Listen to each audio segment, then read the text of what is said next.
And continuing our coverage of the passing of President Jimmy Carter, News 2's Hannah Powers live in the studio. And Hannah, you had an opportunity to speak with a South Carolina woman today who credits her personal relationship with President Carter over the years as the reason she's a Democrat.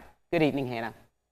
Hi, Carolyn. Yes, that's right. Mandy Powers Norrell is an attorney who has previously served in the State House and also ran a campaign for lieutenant governor back in 2018. This afternoon, she shared some of her personal stories with me about her journey into the political world and how it was shaped by the life and service of President Carter. A family photo that Mandy Powers holds dear, standing next to former President Jimmy Carter.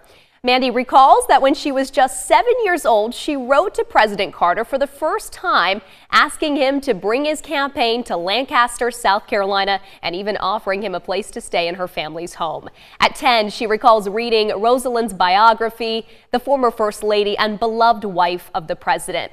Years later, her father would work firsthand with the former president on an affordable housing project in New York City, and her dad brought a young Mandy back a coveted autograph from the president himself. Mandy would eventually get to have her own personal encounters with Carter, even traveling to the former president's native Plains, Georgia, to attend his Sunday school class, and says she cried the entire lesson.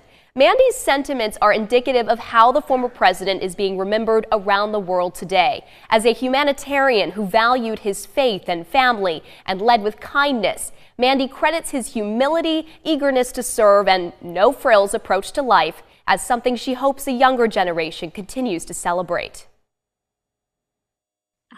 I swear nothing gets me emotional, but President Carter and his service always get to me.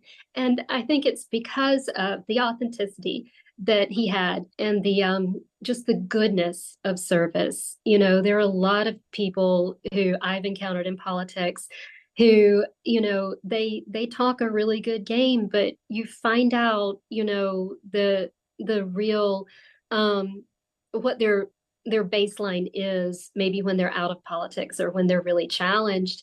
And I mean, that's how you find out the true measure of anybody. And after President Carter lost and his reelection, and we got to see him just live his life in humility and service and love to his fellow man, that was the just model, I think, for everyone in politics.